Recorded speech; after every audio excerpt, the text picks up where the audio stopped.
পুরি পর্যন্ত চাপাইয়া দিছে আবু জাহেল। আজকে আয় আমার এই নাঙ্গা তরবারি তোর ব্যবস্থা করে দিবে। 20 বছর, 1 বছর না, 2 বছর না, 3 বছর না, ওই আফগানের জমিনে 20 বছর পর্যন্ত আমেরিকার লাল কুকুরেরা অনেক রাজত্ব করছে। আল্লাহ তাআলা মুসলমানদের ইমানকে, মুসলমানদের ইমানের হালত দেখলেন। মুসলমানেরা পাশ হয়ে গেলেন, সিরিয়াও পাশ হয়ে গেছে, বাংলার জমিনেও পাশ হয়ে গেছে। কিন্তু পাশটা ধরে রাখতে হলে আমাদের ফজরের নামাজ ঠিক রাখা লাগবে। নামাজ না পড়ে খালি ওয়াজ শুনলে চলবে? তাহলে নামাজ না পড়ে কারা কারা ওয়াজ শুনবে? হাতগুলো উঠে দেয়, জোরে জোরে তাকবীর দিয়ে হাতগুলো উঠে দেয়। একজনও না। আল্লাহ তাআলা সকলকে নামাজের জন্য কবুল করুন, প্রত্যেক বলুন আমিন। তাহলে বোঝা গেল আজ থেকে আপনারাই হাত না উড়ানোর দ্বারা প্রমাণ করলে যে এখন থেকে সব সময় সালাত আদায় করবেন, ঠিক না বে ঠিক? আল্লাহ তাআলা সকলকে নামাজি বানায়া যেন কবর নেই, প্রত্যেক বলুন আমিন। আবু জাহেল সামনে অগ্রসর। ওমর বলতেছে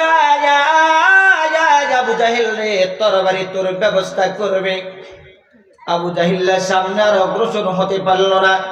এই জন্য বন্ধু আমার, আমি তাকবীরের প্রথম আস্তের ধ্বনিটা দেখে আমার মুভমেন্ট নষ্ট হয়ে গেছে। ও বন্ধু, এই জন্য কোরআন হাদিসের আলোচক যারা, আলেম যারা, তারা কি আলোচনা করে প্রক্ষেপ নিয়ে শুনতে হবে। তাহলে তোমরা সুবহানাল্লাহর জায়গায় সুবহানাল্লাহ বলতে পারবা, আলহামদুলিল্লাহর জায়গায় আলহামদুলিল্লাহ বলতে পারবা, নাউজুবিল্লাহর জায়গায় নাউজুবিল্লাহ বলতে পারবা। মন যদি থাকে কালকে বিয়া করে আইছো বোর দিকে, তাহলে মা পেলে বইসা সুবহানাল্লাহর জায়গায় নাউজুবিল্লাহ কইয়া লাইবা, ঠিক না বেটি? এখানে দিলের মন দিয়া, দিলের কান দিয়া শোনা লাগবে। এইভাবে তাকবীরের ধ্বনি আর আল্লাহর কালামেও, কালামকে যদি প্রশ্ন করেন, কালাম রে আল্লাহর নাম বড়, আল্লাহ সবার থেকে বড় কিনা বলেন তো দেখি? আল্লাহ বলেন পবিত্র কালামকে প্রশ্ন করলে কালাম উত্তর দিবে রাব্বাকা ফাকাব্বির, বলেন না সুবহানাল্লাহ। আল্লাহ বড়, আল্লাহর নাম বড়, আল্লাহর কালাম।